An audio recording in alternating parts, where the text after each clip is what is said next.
hear more about that later. That being said, I don't do all the work by myself. We have a team of outstanding leaders who help support the good work of this organization.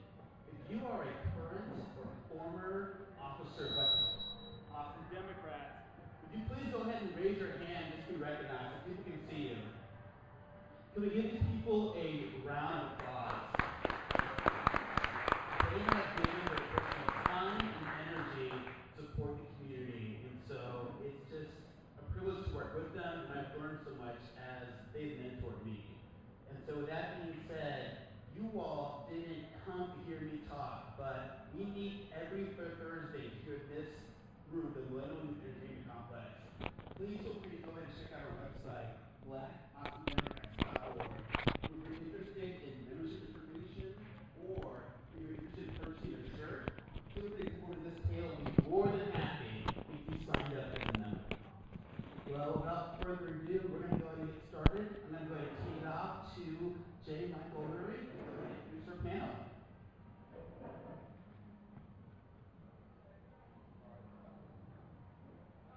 Thank y'all again for being here this evening. Without further delay, we'll get to it. The title of this forum is Giving Up Title to Your East Austin Home, the Pros and Cons of the Homestead Preservation District. For many people, they might not understand what that particular term means, Homestead Preservation District. And so that's the purpose of this forum. It's going to be informative. We have the most knowledgeable people that we can have here on this issue, and I'll go ahead and introduce them. First, we have Betsy Spencer. She's the Director of the Neighborhood Housing and Community Development Office in Austin, Texas. She has served in this capacity since 2010. As a director, her office oversees planning, operations, and compliance activities at NHCD. Additionally, she serves as a point of contact with the City Manager's Office and City Council members. We also have John Hindenburg. John Hindenburg is the founder and co-director of the Texas Low-Income Housing Information Service. He is an advocate for fair and affordable housing and a 2014 regardless government. He was the architect of the conciliation agreement with the state of Texas for Hurricane Dolly, post-disaster rebuilding, and this has helped shape the way in which Texas addresses affordable housing. He began his work engaging in supporting grassroots housing advocacy in 1974 as a volunteer for the Clarksville Neighborhood Center in Austin, Texas. He's co-authored Housing Patterns Study, Segregation and Discrimination in Austin, Texas, for the City of Austin Human Relations Commission. Next, we have Dr. Freddie McGee. He is a former president of Black Austin Democrats and was the 2014 candidate for the Austin City Council. He is knowledgeable on matters of municipal bond finance as well as tax credit and TIF finance, having initially gathered that understanding in the mid to late 1990s in Houston while working with a variety of organizations to preserve the Freedman's Town Historic District and San Felipe Court Historic District in Houston's Fourth Ward community. In his academic work as an urban anthropologist, he's also written about the role tax increment financing has played in gentrification, particularly its role in the construction of public housing. He holds a BS in Linguistics and American Sign Language and German from Northeastern University in Boston, and an MA and PhD in anthropology from the University of Texas at Austin.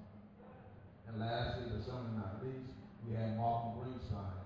He is an attorney and community activist. His activism in housing includes previous advocacy for residents of the Clarksville neighborhood. Mr. Greenstein is a JD from Georgetown University. Me as well, awesome. He graduated in 1969. He's been licensed to practice in Texas since 1973 and formed Greenstein and Coker in 1980. He has extensive experience in state and federal courts in Texas, and he engages in the general practice of criminal and civil matters. And so how this forum will happen, for the first portion, we will have Ms. Betsy Spencer to give her presentation, and after that, we'll go ahead and ask questions of the panel.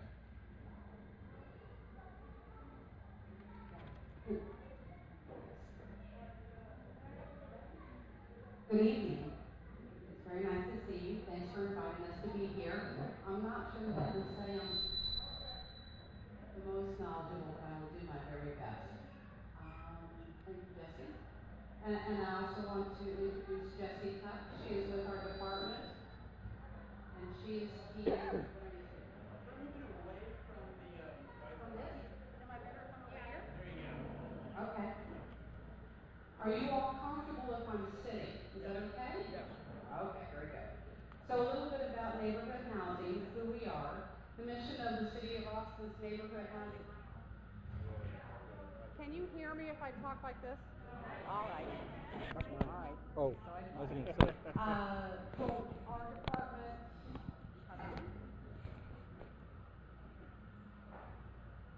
Hello? Okay. So our department provides housing, community development, and small business development services to benefit eligible residents so they can have access to livable neighborhoods and increase their opportunities for self-sufficiency. And we have a lot of different programs that we provide in order to be able to do that. So tonight's goal is the presentation.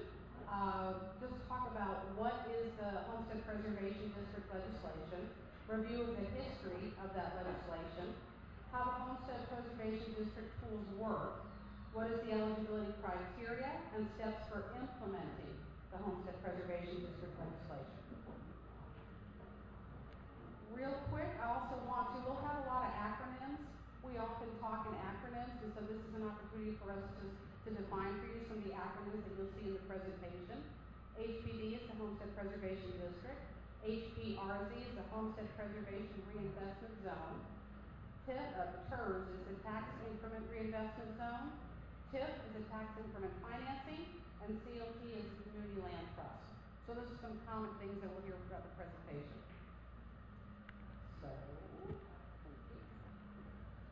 So, what is the Homestead Preservation District legislation? The legislation was first passed in 2005, and it created Chapter 373A of the Local Government Code. And the intention was to increase home ownership, provide affordable housing, and prevent the involuntary loss of homesteads by existing low and moderate income homeowners. And I have a feeling we'll have a good conversation about that probably soon. So just some of the history of the legislation. The first legislation was passed in Texas in 2005, and the legislation was introduced by Representative Eddie Rodriguez, and it created the first opportunity for a homestead preservation district and reinvestment zones. In 2007, at the city's request, the 2005 legislation was amended, and the amendment required that the county would participate in any tax increment financing zones throughout within the homestead zones. And so that in 2007, the City Council established the original Homestead Preservation District, which currently exists, and we are sitting in the middle of it. It's around us where we sit right now. Unfortunately, in 2008, the council did initiate an actual TIF that was approved by ordinance, and it also created 3 community land trusts. We'll hear a little more about that later, but there were 3 land trusts that were created in 2008. There was one, the Austin Housing Finance Corporation was designated as a land trust, Travis County Housing Finance Corporation was designated as a land trust, and People Trust was designated as a land trust at that time. In 2009, unfortunately, Travis County Commissioners Court did not approve their participation in the TIF, and so a TIF was never created, but the district does remain. In 2013, there was an amendment, House Bill 3350, that revised certain criteria to how the districts are created. Last year, our department, along with our finance department, was charged with doing some research on determining, based on the amendments to the legislation, analysis of what potential districts were eligible and the financial impact of those. And Jesse, do we have that link later on in here? So if you're interested in the full report, we keep it on our website. It's a relatively detailed report, but it's available to the general public. So the tools, the 3 basic tools that are eligible in the Homestead Preservation District is a Homestead Land Bank, a Homestead Land Trust, and the actual Homestead Preservation Reinvestment Zone.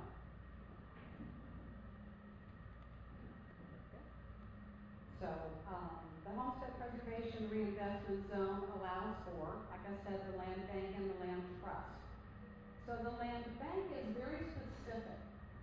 The land bank allows the city of Austin to operate a land bank through which vacant properties subject to tax foreclosure are made available for development of affordable housing.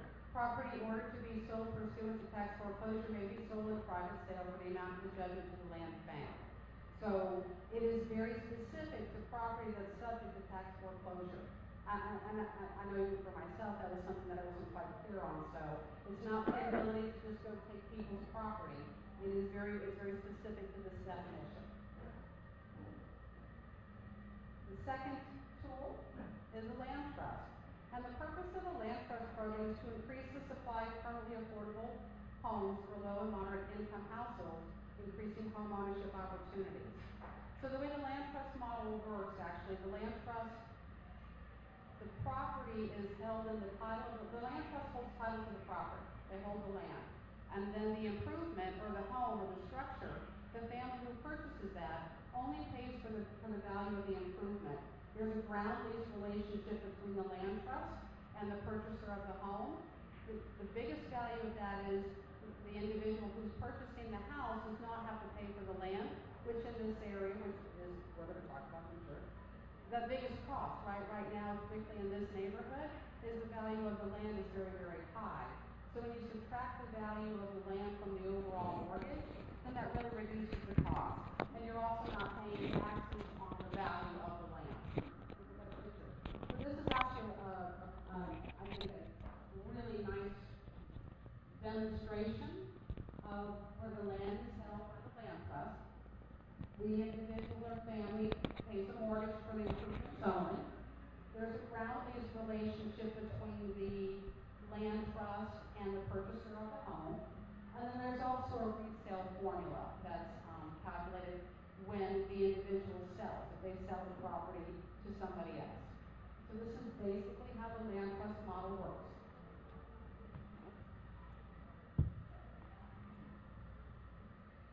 The tax increment reinvestment zone.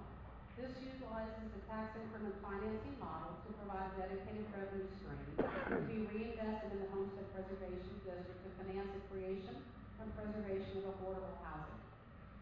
I think one of the most important things to understand about a Homestead Preservation District TIF or TERS is that all of the proceeds that come out of this have to go back into affordable housing. Whereas a regular TIF or TERS, a good example is the Waller Creek improvements.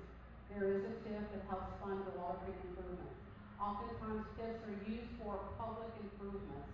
And so the Homestead Preservation District TIF is designed for all the increment that is captured, that has been determined to be dedicated to this, will go into the creation and or preservation of affordable housing. So that's one of the big differences in this TIF versus a standard public improvement TIF.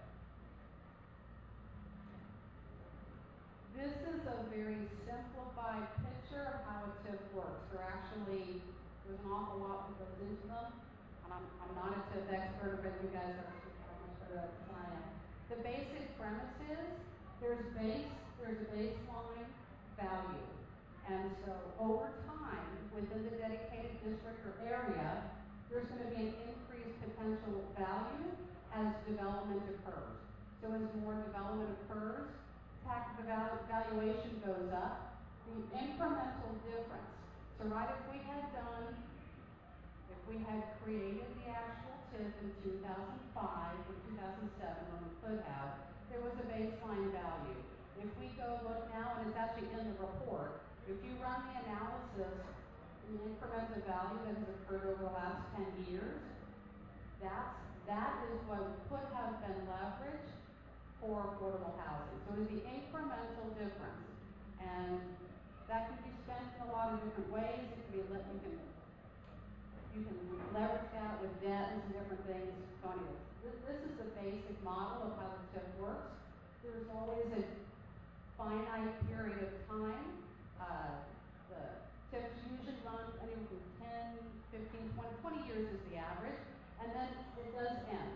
And then once that period ends, it's all structured very well structured. And then that money goes back into the general fund. as I stated earlier, the proceeds from the TIF, all of it has to go into affordable housing, and the legislation is very clear that all the money has to benefit folks at 70% below of median family income. And we've got calculations for that. Half of it has to go to families at 50% of median family income below, and 25% of the total pie goes to folks that are 30% MFI. So this is actually Jesse did this one. She's really very smart. We have very smart people in the office. This was actually a really nice way. We had it in the chart, but it's kind of hard to explain. This shows you the breakdown of by law how the money has to be dedicated. Who benefits from the investment? Then the eligibility criteria. The legislation is pretty clear on the criteria of how a district is determined. So each census tract must have a median family income less than 80% of the city of Austin's overall median family income. The district must be composed of contiguous census tracts, and they have to touch each other. The potential district must have fewer than 75,000 residents. The previous legislation called for 25,000 residents, so that was a big change in the legislation. And the overall poverty rate for the district must be twice the city of Austin's poverty rate. So the current poverty rate for the city of Austin is 20.3%. So within the district, it has to be higher than that, at least 40.6. Based on the analysis that was done last year, we determined there were 5 potential districts. This is based on a snapshot or a point in time. So there was a methodology to this based on the information from the census that we had. It was 2011 census data. So these were the districts that were determined to be eligible and which we did the analysis on. We are sitting in the purple one. The purple one is the existing district that was created in 2007. And then the other ones are all potential. Now the gray one probably looks odd, right? Because that's the University of Texas. So the reason that comes up is because the majority of students don't make a lot of money. So that is not an area that really is that we would recommend because the data is skewed because of all the students.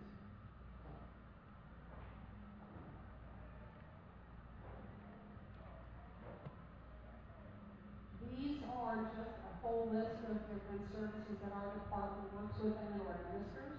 There's a variety of different funds, local funds and federal funds that we administer for different programs to provide affordable housing, either through preservation, renovations, or new construction. We have education classes. We also have a variety of public service contracts that we administer.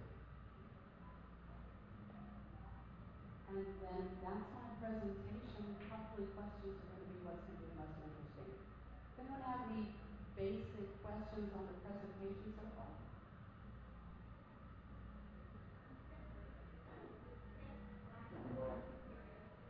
Yes. We don't actually have a TIF. What we have is a district. We don't have a TIF for any one of the Homestead Preservation Districts. We only have the one district, but the TIF was never enacted because at the time it required the county to participate. One of the changes to the legislature last year was that the county has the option to participate, but is no longer required. But we have yet to create a TIF. Yes. As I understand it, you get the original property through foreclosures. Do we get the properties through foreclosures? We have the ability to acquire them through the foreclosure process when they're being foreclosed on for tax delinquency. We have the ability to do that through the land banking mechanism, but we're not required to. And what do you do? Convince people to deed the real property to the city, and then you create the ground lease? So we're not doing anything yet. So I'll back up as far as we've not enacted any of these programs. So It is not my anticipation that we would try to take people's land from anybody. It would be possibly an option if folks wanted to put their property in the land trust, they could do that. We don't have the intention of taking anyone's land or going to anybody and attempting to convince them to try to participate. Our intentions would be, if this were created, would require the city council to do this. If it were created, we would be looking for opportunities to invest either in nonprofit developers, any kind of developer that is interested in creating affordable housing. If there's land within the district that was developable, that we could help finance, we'd have the money to help them create the affordable housing. It could be used for renovations to an existing home. If an individual or family meets the criteria, having a renovation program to help them renovate their homes so they can stay in their home.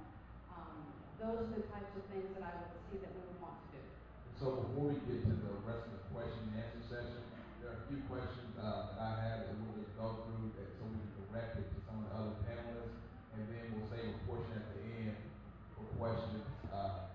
Just open it up to everyone. But since we're on that portion right now, speaking about land trust specifically, it's my understanding, correct me if I'm wrong, is that currently the city doesn't own any land through a land trust. Am I wrong on that? And if so, what land does the city own?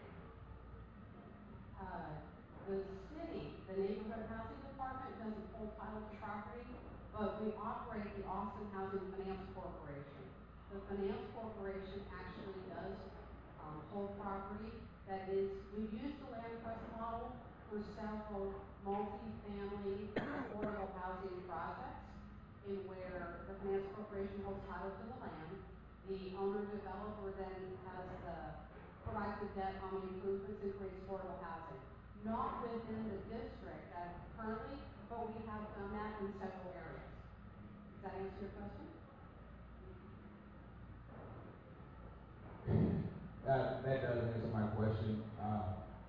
What I think a concern of a lot of people here might be is, under the current statute, under 373, and then under the city ordinance, the city is permitted, however, to purchase land from individuals. Is that correct? We could do that. We've not done that, but the Finance Corporation has the ability to do that and was designated to be a land trust in the original ordinance that was created. So the Finance Corporation can do that. We are not actively pursuing that, seeking that, or doing that. Okay, so then the follow-up question would be, so what policy guides that? So if it's not happening right now, why is that decision being made? And then what factors are determining whether the city will at some point decide to purchase land? Let's assume we're using the original district that was created. If the TERS were created, which created the TIF and generated the money, if there were a source of funds, right? So we don't have a dedicated source of funds that we would actively be pursuing to use specifically for this district. All the work that we do, we can do now anyways, right? Because we don't have a specific separate dedicated source of funds. I would never expect that we would be actively trying to buy anyone's property or take it from them. That's never been our intention, unless someone directed us to. That would be a very different thing. So no one has directed us to. It is not our intention at all to take no eminent domain. That's what I'm hearing. Maybe there's a fear that we would start to actively pursue people and try to take their land. And we're going to open this up to other panelists just to get their opinion, but I don't think there's a concern that it would be eminent domain. But what it seems like is, under the current statute, the city or a land trust could acquire title to property that even has an improvement on it, and then lease that improvement back to the homeowner. Is that a correct understanding? It would have to be a purchase, right? In that instance, it would have to be voluntary, and it would have to be a purchase at fair market value. There there are communities that operate a land trust in which if the individual wants to stay in their home and has the desire, there's programs where they can go to the land trust, say, I want to stay here, I want you to buy my land, and I want to lease it back from you. We've not really looked at that model, but there are communities that do that. All right, so I'll open this up to Mr. John Hindenburger. What are some of He's your got a question real quick. Can you talk real quick about passing on of this house, but not the land, to your children? Can you talk about that? Since we're not currently operating the program, I'm talking very theoretical, right? So, my expectation, I don't know how that would work yet. That's the possibility. That would have to be worked into their agreement if that's what someone wanted to do, to be able to automatically transfer title of the improvement to a family member. We haven't thought that through. That's the best way I can answer that. I apologize. No, that makes sense. And so you're saying that the run is 20 years is your staple run? What I was talking about, 20 years, that's an average life of the tip. That's not the land trust. I can tell you how it works in Hawaii, Florida, and New York when we get to it. You want to tell them how it works? Oh, okay, so I own property in Hawaii. Hawaii has a high concentration of leasehold property. About 55% of the land in Hawaii is leasehold land, and it's owned by only about 15 or so estates, like the Bishop Estate or Castle and Cook. Basically, you sign a 99-year lease for a fixed lease period when you own leasehold land as opposed to fee simple land. Only about 15 to 20% of land in Hawaii is fee simple land. 55% is leasehold, about a third is owned by the military, okay? And it's basically what you said. You don't own the land. Your name is not on the title. What you have is you have a right to occupy the property under a leasehold arrangement. When the leasehold is up, you go. That's basically what it is. New York has similar provisions. It's a little more complicated because New York City kind of occupies a huge amount of space. Generally speaking, around the country, leasehold land applies primarily to commercial real estate, okay? But Hawaii is unusual in that it also applies to things like condominiums and cooperatives and things of that nature. The same is sort of true in Florida, kind of a middle ground between New York and Hawaii.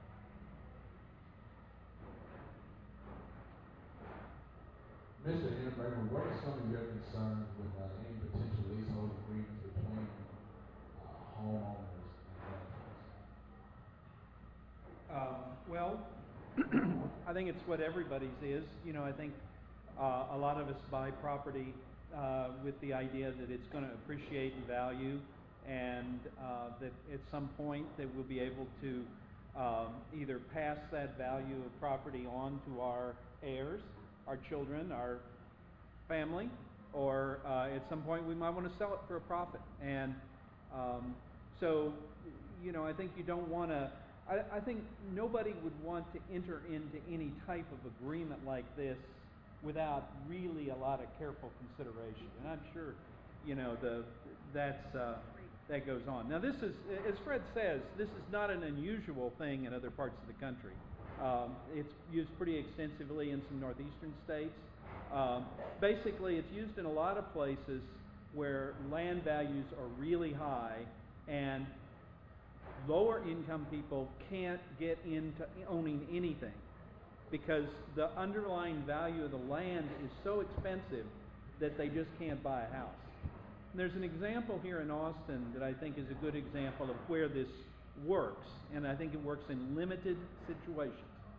But the Guadalupe Neighborhood Development Corporation is developing houses now in close in East Austin on this, and there's a property over at near 8th and Waller, which, you know, is like 3 blocks east of I-35. Everything over there is gone through the roof. No average middle income, much less lower income person is really much able to buy unless they've got a lot of subsidy attached to a unit. So what happened there is Neighborhood Association went in and bought a little piece of lot. It's a half a lot on the end of a block that couldn't be developed otherwise. And They paid $100,000 for that little piece of land. And they went out and they got some grants, and they had some money that they had made from the rental housing that they operated, and they just really wanted to make sure that they put one more family from the neighborhood got to own another lot. The purpose of this nonprofit is basically to make sure that people from that neighborhood and their kids have a right to be able to afford to stay in the neighborhood.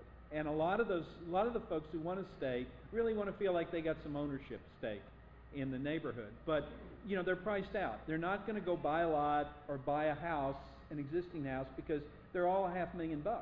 I mean, you know, so it just ain't going to happen for folks. So neighborhood association goes in, gets some grants, buys this lot, $100,000, puts an $80,000 house on the property, 2-story, 3-bedroom, 2-bath, Energy Star, nice house.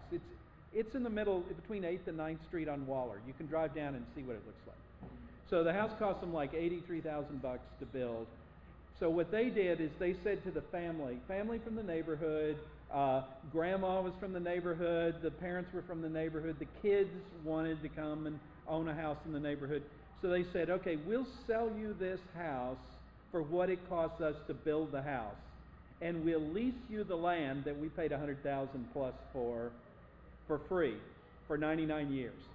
And you can do, and speaking to what your point was, is they said to people, okay, if you want, nobody's going to live 99 years, but you know, if you want to pass that on to your kids, fine. You want to pass it on to your nephew, your niece, any family member, you have a right to pass the house on to somebody, and you still lease the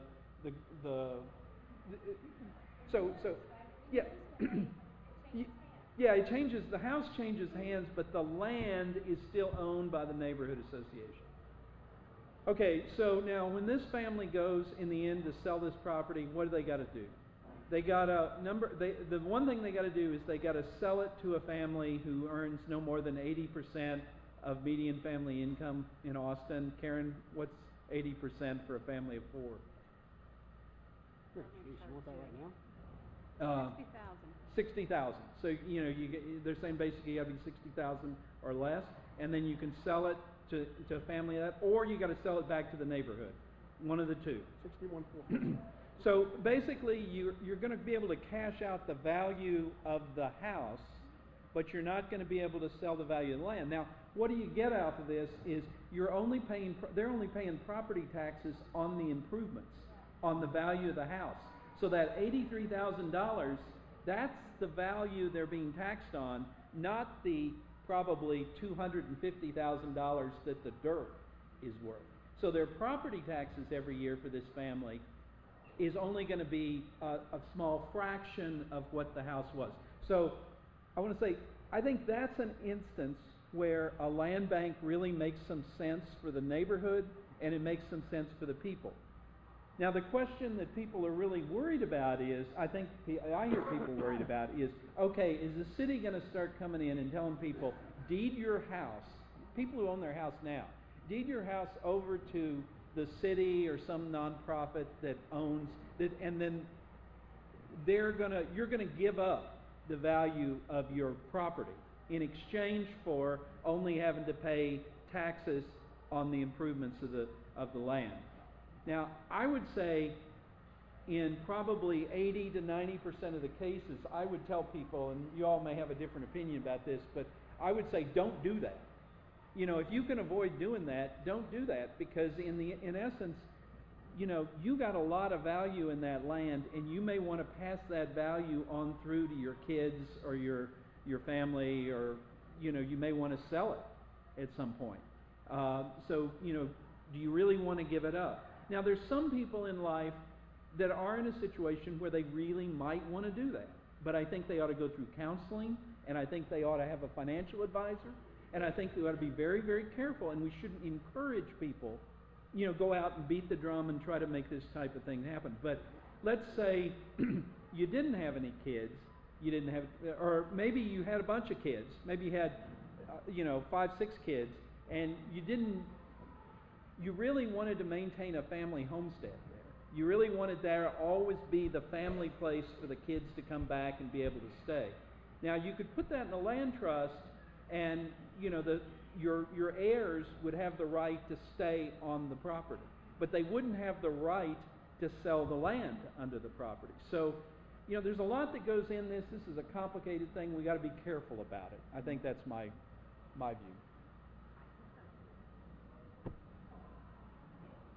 I have a question. Actually, I have two questions. One is, I know. Because you have worked some type of stuff like this. How does the neighborhood still come up with an order? That's my, so that the board, when you said it, decides on property, decides on the use of the property, continues to do in the best interest of the neighborhood and of the county. That's my first question. My second question has to do with, how does the city try to stop what happened with the historical designation, which is always pretty much on the west side, from kind of being perverted in the way it was with historical designation of the neighborhood? In my opinion. Thank you. Bella, we thought about doing that in Clarksville. Okay. And we looked at everything that was possible to try and stop the gentrification that was happening there. But unfortunately, this was not available.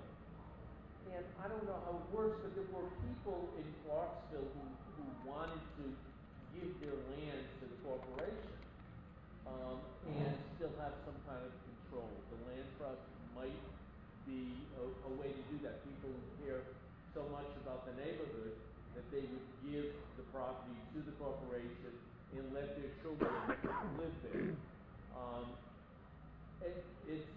I haven't seen it happen, and I can see from a legal perspective there being a few problems, especially when they can't get an equity loan on their property if they need to have money in a hurry. But John thought about giving people all the possible scenarios, advising them so that they can make an intelligent, informed decision. Has to go hand in hand with this. Bella, can I take a shot at the answer?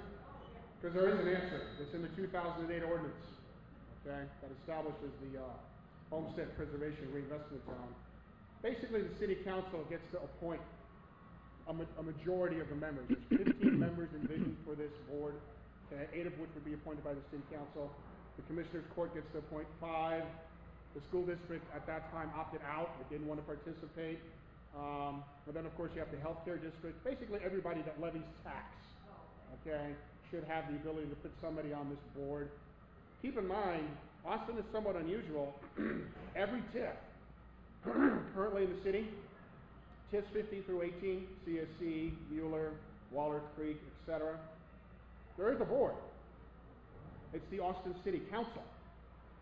That's very unusual, okay? Normally these TERS boards are people who are residents of, who represent the actual geographic boundary of the property taxes that are being diverted. I'll have more to say about that later what it means. But just on the issue of boards as it relates to trust, is anyone familiar with how those boards are appointed or selected? So right now, the original land trusts that were dedicated, Austin Housing Finance Corporation, Travis County Housing Finance Corporation, and People Trust, only 2 remain. People Fund Trust has changed entities, so that I'm not sure that changes will carry through. The city council is the board of the Austin Housing Finance Corporation. Travis County has its own. So some things that could happen. So Guadalupe Neighborhood Association they've not been designated a land trust under the Homestead Preservation District, but several years ago the city started dedicating entities that wanted to apply to become a land trust. So that there's a possibility that with a new district or a district being created, there could be additional land trusts that could do this, that would have a neighborhood board composition. So it doesn't just have to be one land trust. There could be several land trusts. There could be some that are nonprofit driven, and so there's the finance corporation. So there's some options there. The reason I tell you that is because then people could have more input on which land trust they would want to utilize if there was more than one, at their comfort level and their ability to contribute to who was on the board and how those decisions got made. So I think this is an opportunity now, because if this process unfolds this year, this would be the kind of thing that people would want to weigh in on. And just so you know, next week, so with the new council, there's a new committee structure. We have a new committee called Housing and Community Development Committee, one of the subcommittees from the council. There's 4 members. They will have their first meeting next Wednesday. This is one topic that will be introduced there. That's not, you may want to come. My expectation is this is going to be a conversation that will continue this year, because there appears to be interest in this subject. So I welcome anyone. That meeting will be at City Hall at 4 o'clock next Wednesday. So this is a great opportunity for people to ask their questions, express their concerns, and be a part of what decisions get made. And now, you had mentioned that one of the trusts changed entities. So in that example, let's assume the trust had land. It was in a scenario where the trust had gained land from either a homeowner or a vacant land. When the trust changes entity, I'm guessing it's no longer a trust. What happened to the land that's been acquired for low-income housing? I'm shooting from the hip, because since we haven't had this happen. The entity that holds title to the land will still hold title to the land. I'm going to look at the attorneys now. I'm not an attorney. How all that goes. It's in the law. If you take a look at the original draft of Eddie Rodriguez's bill, House Bill number 470, the bill that was sponsored in the Senate by Senator Watson, it gives you the answers to those questions. I don't want to read it to you now, but basically it gives you an answer to that question. Okay? You summarize that in layman's terms? Sure. Well, I'll read you section 373A.101 then. The governing body of a political subdivision by ordinance or order may create or designate under this subchapter one or more homestead land trusts, including a housing finance corporation established under Chapter 394, the Austin Housing Finance Corporation, or a land trust operated by a community housing development organization certified by the municipality, okay, like Guadalupe, there's others, okay, by the municipality to operate in an area that includes a district designated under subchapter B. And then, if a trust that is not created by a governing body, meaning the Austin City Council and other elected bodies, then it must be a nonprofit organization that is, 1, created to acquire and hold land for the benefit of developing and preserving long-term affordable housing in the district, and 2, exempt from federal income taxation under Section 501A. Okay. There's more, but that's a summary more or less. But I think your question is a good one, as is yours back here, which is, what's to stop it from going bad? Right. And I do believe that that's something that as the council moves forward with thinking about how it's going to do this, that it's important that we all ask that question. There needs to be clear fiduciary responsibilities here, and there needs to be, if a group of people get hold of some organization, it could have dire consequences to somebody who's got their property in a land trust, and we don't want to see that. So I think look, this has never been really implemented on a large scale. It's been implemented. Guadalupe's got 2 properties, but these are questions that really do need answers.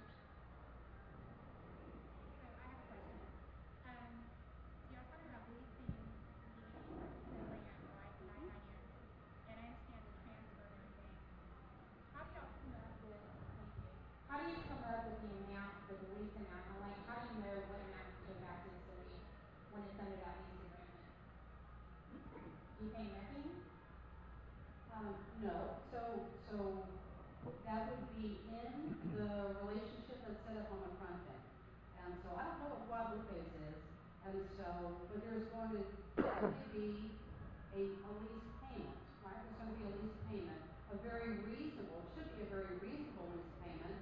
So, I mean, it could be $25 a month, could be There's a lot of different ways that they do it, and so there's gonna be a monthly lease payment to lease the land, but all of that's gonna be, decided ahead of time in the agreement. And I absolutely agree with John, I was a housing counselor before I got here.